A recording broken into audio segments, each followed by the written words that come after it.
বিশিষ্ট এবং একটি বিশেষ উপলক্ষ আজকে এখানে আমরা একত্রিত হয়েছি। বিষয়টি হল যে আমাদের কওমি মাদ্রাসা সমূহের যে শিক্ষা সিলেবাস, এই শিক্ষা সিলেবাস মূলত এর মূল এবং প্রধান বিষয় হল কোরআন পাক। আমাদের কওমি মাদ্রাসায় যে পাঠ্যপুস্তক হল আল্লাহর কিতাবকে আমরা 4 স্তরে পাঠদান করি, 4 দফায় এটাকে পাঠদান করি। এর প্রথম দফা হল কোরআন পাকের তিলাওয়াতের শিক্ষা দেওয়া হয়। তিলাওয়াতের শিক্ষা দেওয়া হয় আবার 2 ধাপে। প্রথম ধাপ হলো কোরআন পাক শুধুমাত্র দেখে নাজেলা দেখে বিশুদ্ধভাবে তেলাওয়াত করতে পারা। আর দ্বিতীয় ধাপ হলো কোরআন পাকের হিফজ, মুখস্থ করার মাধ্যমে কোরআন পাককে নিজের পক্ষে সিনায় খোদাই করে রাখা। এইভাবে প্রথমে কোরআনের তেলাওয়াত শিক্ষা দেওয়া হয়। দ্বিতীয় পর্যায়ে শুরু হয় কোরআন পাকের অর্থ বোঝার জন্য চেষ্টা করা। কোরআন যেহেতু আরবি ভাষায় নাজিল হয়েছে, এই জন্য আমাদের কওমি সিলেবাসে আমরা বাচ্চাদেরকে প্রথম জামাত থেকেই আরবি ভাষা শিক্ষা দেওয়ার চেষ্টা করি। শিখতে শিখতে 7 বছর পর্যন্ত এই চেষ্টাটাই চলতে থাকে যে তারা আরবি ভাষা শিখতে থাকে, এবং আরবি ভাষা শিক্ষাটা যখন মোটামুটি একটা স্তরে উন্নীত হয়, তখন তারা আরবি ভাষার সাহায্যে কোরআনকে বোঝার চেষ্টা করে এবং কোরআনের অনুবাদ পড়ানো হয়। এটা হলো দ্বিতীয় ধাপ। তৃতীয় ধাপে আমরা বাচ্চাদেরকে কোরআন বোঝানোর চেষ্টা করি আমাদের পূর্বসূরীদের যে সমস্ত তাফসীর গ্রন্থ লিখেছেন, তারা আকওয়ালুস সালাফের এবং পূর্বসূরীদের লিখিত তাফসীরুল কোরআনের মাধ্যমে তাদেরকে কোরআন শিক্ষা দেওয়া হয়। এটা হলো তৃতীয় ধাপ। এই ধাপে তাফসীরুল জালালাইন শুরু থেকে শেষ পর্যন্ত আদ্যপান্ত তাফসীর পড়ানো হয়। তাফসীরে বাইজাবি এটারও একটা গুরুত্বপূর্ণ অংশ পাঠদান করা হয়।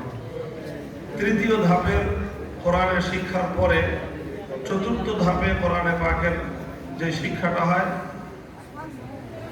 চতুর্থ ধাপে কোরআনে পাকের যে শিক্ষাটা হয় সেই শিক্ষা হলো তাফসীরুল কোরআন বিল হাদিসিন নববী।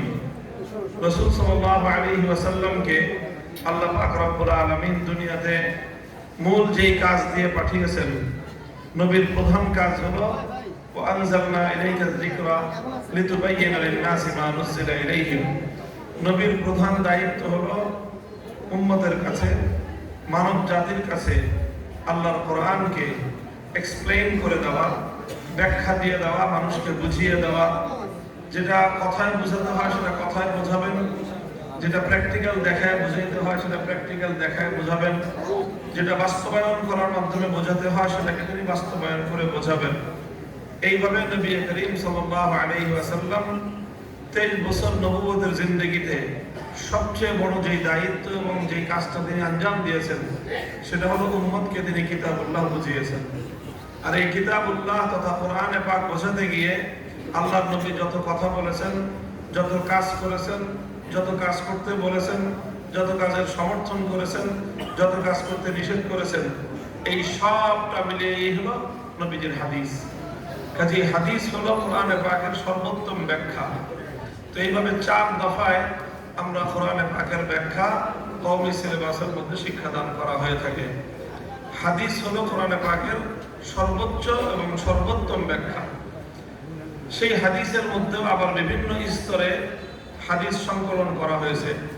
হাদিস সংকলন করার সর্বোচ্চ স্তরটা হলো যে সকল দুর্বল সূত্রে বর্ণিত হাদিসগুলো থেকে বিশুদ্ধ, নির্ভরযোগ্য এবং সম্পূর্ণ শতভাগ আস্থাবান সূত্রের মাধ্যমে বর্ণিত হাদিসগুলোকে আলাদা করে বর্ণনা করা। সেই কাজটা পৃথিবীতে সর্বোত্তম উপায়ে সম্পন্ন করেছেন ইমাম বুখারী রাহমাতুল্লাহি আলাইহি। এই জন্য বুখারী শরীফটা আসাহুল কুতুবিল হাদিসিয়া, পৃথিবীর ইতিহাসে লিখিত সমস্ত হাদিস গ্রন্থের মধ্যে বিশুদ্ধতম হাদিসের সংকলন। এই জন্য সারা বছর শিক্ষার্থীরা বুখারী শরীফ, মুসলিম শরীফ সহ 9টি হাদিসের কিতাব তারা পড়াশোনা করে থাকে। এই 9টি হাদিসের কিতাব পড়ার মধ্য দিয়ে আমাদের কওমি সিলেবাসের প্রাথমিক একটা ধাপ সমাপ্ত হয়। এই ধাপ সমাপ্ত হলে আমাদের পরিভাষায় তাদেরকে আলেম বলা হয়। সেই আলেম হওয়ার পরে পরবর্তীতে তাদের কাজ হয় দুটি। এক নম্বর হলো তারা হয়তো কেউ আরো উচ্চতর শিক্ষার জন্য চেষ্টা করে, আর অনেকেই তারা এই পর্যায়ে শিক্ষা সম্পন্ন করার পরে তারা উম্মতের ময়দানে আল্লাহর দ্বীনের খেদমত করার জন্য, মানব জাতির, দেশ জাতির সেবা করার জন্য তারা কর্মের ময়দানে নেমে পড়ে। তো এই সময়টা হলো তাদের জন্য একটা গুরুত্বপূর্ণ সময়। এই জন্য আমরা আমাদের শিক্ষার্থীদের শিক্ষা সমাপনী এই খতমে বুখারীর অনুষ্ঠানটাকে একটা তাৎপর্যময় অনুষ্ঠান মনে করি, যে এর মাধ্যমে শিক্ষার্থীদের অভিভাবকগণ, শিক্ষার্থীদের ওস্তাদগণ, এলাকাবাসী সকলে মিলে তাদেরকে আমরা দোয়া করি যেন তারা আগামী দিনে আল্লাহর দ্বীনের যথাযথ খেদমত আঞ্জাম দিতে পারে। এই হলো বুখারী শরীফের খতমের প্রেক্ষাপট। এখন দ্বিতীয় কথা হলো ইমাম বুখারী রাহমাতুল্লাহি আলাইহির এই কিতাব, যেই কিতাব আমাদের সম্মুখে বিদ্যমান রয়েছে। এই কিতাবের মাধ্যমে ইমাম বুখারী রাহমাতুল্লাহি আলাইহি মুসলমানদের জীবনের, মুসলমানদের ব্যক্তিগত, পরিবার, সমাজ, রাষ্ট্র এবং সকল জীবনের সকল স্তরের সকল ক্ষেত্রের জন্য প্রয়োজনীয় যাবতীয় নির্দেশনা তিনি কোরআন এবং হাদিসের মাধ্যমে উপস্থাপন করেছেন। এর মধ্যে যেমনি ভাবে মুসলমানদের জন্য বিভিন্ন ইবাদাতের বিস্তারিত বর্ণনা রয়েছে, মুসলমানদের আচার আচরণ সংক্রান্ত আখলাকিয়াতের বর্ণনা রয়েছে, মুসলমানদের ব্যবসা বাণিজ্য সংক্রান্ত মুআমালাতের বর্ণনা রয়েছে, মুসলমানদের রাষ্ট্র, রাজনীতি, বিচার ব্যবস্থা, শাসন ব্যবস্থা সহ ইত্যাদি বিষয়েও সিয়াসিয়াতের বর্ণনা, অর্থাৎ রাষ্ট্রবিজ্ঞান সংক্রান্ত যাবতীয় বর্ণনা সহিহ বুখারী শরীফের মধ্যে আছে। ঠিক তেমনিভাবে ঈমান এবং আকীদা সংক্রান্ত অনেক বিষয় ইমাম বুখারী রাহমাতুল্লাহি আলাইহি তার এই কিতাবের মধ্যে বর্ণনা করেছেন। এবং সর্বশেষ যে অধ্যায়টা আমরা এখানে আজকে পাঠদান করার জন্য একত্রিত হয়েছি, মূলত এটা তো এই পাঠটা বা এই অধ্যায়টা পড়ানোর দায়িত্ব তারই, যিনি সহিহ বুখারীর দ্বিতীয় খণ্ড শিক্ষার্থীদেরকে সারা বছর পড়াইছেন। কিন্তু তারা মহব্বত করে শাইখুল হাদিস আল্লামা আজিজুল হক রাহমাতুল্লাহি আলাইহির প্রতি ভক্তি, ভালোবাসা, শ্রদ্ধার ভিত্তিতে তার সন্তান হিসেবে তারা আমাকে আহ্বান জানিয়েছেন যেন আমি ওই শিক্ষকের পক্ষ থেকে আমি যেন তাদেরকে সর্বশেষ অধ্যায়ের পড়ার দর্শ এবং পাঠদানটা আমি যেন করি। সেই হিসেবে আমি মাদ্রাসা কর্তৃপক্ষ এবং বুখারী শরীফের যে উস্তাদ তার অনুমতি সাপেক্ষেই সর্বশেষ অধ্যায়ের পাঠদান তথা দর্শ প্রদান করতেছি। এই দর্শ প্রদানের মধ্য দিয়ে শিক্ষার্থীরা আমার কাছ থেকেও, আমার সূত্রে শাইখুল হাদিস আল্লামা আজিজুল হক রাহমাতুল্লাহি আলাইহির কাছ থেকে সহিহ বুখারী শরীফের সনদ হাসিল করতেছে এবং সহিহ বুখারীর তারা আমার সূত্রে অন্যদের কাছে এটা বর্ণনা করতে পারবে। তো সর্বশেষ অধ্যায় যেটা ইমাম বুখারী রাহমাতুল্লাহি আলাইহি এখানে বর্ণনা করেছেন, তার উদ্দেশ্য হলো একটা বাতিল মতবাদকে খণ্ডন করা, একটা বাতিল মতবাদকে খণ্ডন করা। সেই বাতিল মতবাদ হলো ইনকারে ওজন, অর্থাৎ কিয়ামতের দিন আল্লাহ পাক রব্বুল আলামিন সকল মানুষের আমল, তার কথা, তার অন্তরের চিন্তা ভাবনা যেটা সিদ্ধান্তে পরিণত হয়, মানুষের মৌখিক কথা, মানুষের অন্তরের সিদ্ধান্ত এবং মানুষের কাজকর্ম, মানুষের অ্যাক্টিভিটি, এই যে বিষয়গুলো রয়েছে যেগুলোর সমষ্টিক কথা হচ্ছে, সমষ্টিতে একসাথে বলা হয় আমল। মানুষের আমল, চাই সেটা নেকি হোক, চাই সেটা বদি হোক, অর্থাৎ নেক আমল হোক অথবা বদ আমল হোক, এই সকল আমলগুলো আল্লাহ পাক রব্বুল আলামিন কিয়ামতের দিন ওজন করবেন, এগুলোকে আল্লাহ পরিমাপ করবেন।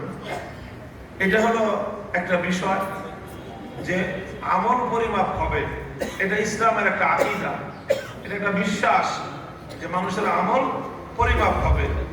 এই আকীদা এবং বিশ্বাসটাকে বিশ্বাস করতে হবে। যদি কেউ এই বিশ্বাসের ব্যাপারে সামান্য পরিমাণ সন্দেহ বা সংশয় তার অন্তরের মধ্যে রাখে, তাহলে সেই ব্যক্তি ঈমানদার হতে পারবে না। তখন তার ঈমান থাকবে না। সে শুধুমাত্র আমল পরিমাপ হওয়ার বিষয়ে সামান্য সংশয় রাখলে একজন মানুষ কাফেরে পরিণত হবে। এই জন্য ইসলামের আকীদা হলো আল ওয়াজনু হাক্কুন, আল ওয়াজনু হাক্কুন। ওজন এটা সাব্যস্ত এবং এটা সুপ্রমাণিত একটা বিষয়। যেমন নাকি মৃত্যুর পরে মানুষ পুনর্জীবিত হবে, এটা যেরকম সত্য, মানুষের হাসর হবে, এটা যেরকম সত্য, ঠিক এরকম মানুষের যে বিচার হবে, মালিক ইয়াউমিদ্দিন, বিচার দিবসের মালিক, প্রতিদান দিবসের মালিক আল্লাহ যে মানুষের বিচার করবেন আর বিচার করে প্রত্যেককে যে তার প্রতিদান আল্লাহ পাক দিবেন, এই বিচার এবং প্রতিদান করবেন কিসের ভিত্তিতে? সেটা হলো মানুষের আমলকে আল্লাহ পাক ওজন দিবেন, সেই ওজনের ভিত্তিতে আল্লাহ পাক মানুষের বিচার করবেন এবং মানুষকে প্রতিদান দিবেন। তো যেমনি ভাবে মৃত্যুর পরে পুনর্জীবিত হওয়াটাকে বিশ্বাস করতে হয়, যেমনি ভাবে মানুষের বিচার হবে এটা বিশ্বাস করতে হয়। মানুষের বিচারের পরে প্রতিদান হিসেবে কেউ জাহান্নাম পাবে, কেউ জান্নাত পাবে, এটা যেমন বিশ্বাস করতে হয়, ঠিক এরকম ইসলামের একটা অকাট্য আকীদা হলো আল ওয়াজনু হাক্কুন, যে আমল পরিমাপ হবে, এই কথাটাকেও বিশ্বাস করতে হবে। ইমাম বুখারী রাহমাতুল্লাহি আলাইহি এই ওজনের বিশ্বাসটাকেই এখানে এই অধ্যায়ের মধ্যে সাব্যস্ত করলেন। এই জন্য অধ্যায়ের মূল কথাটা হলো আমালু বনি আদম ওয়া কাউলুহুম ইউজানু, আমালু বনি আদম ওয়া কাউলুহুম ইউজানু ওয়া তুজানু, যে মানুষের আমল, মানুষের কথা, এই সব কিছু ওজন দেওয়া হবে। মানুষের আমল, মানুষের কথা এবং মানুষের অন্তরের সিদ্ধান্ত, এটা কি হবে? ওজন দেওয়া হবে। এটা হলো মূল কথা এখানে। এই কথাটা ইমাম বুখারী কেন বললেন? কারণ উম্মতের মধ্যে যুগে যুগে বিভ্রান্ত দলের আবির্ভাব হয়। এক এক সময় এক এক দলের বিভ্রান্ত গুমরাহ দলের আবির্ভাব হয়। কেউ এক সময় একদল আবির্ভাব হয়েছে যারা তাকদীরকে অস্বীকার করত। এক সময় একদল আবিষ্কার হয়েছে যারা আমলের প্রয়োজনীয়তাকে অস্বীকার করত। নানা গুমরাহ ফিরকার জন্ম মুসলমানদের মধ্য থেকে যুগে যুগে হয়েছে। তো ঠিক এরকম একদল জন্ম হয়েছিল যারা ওজনকে অস্বীকার করত।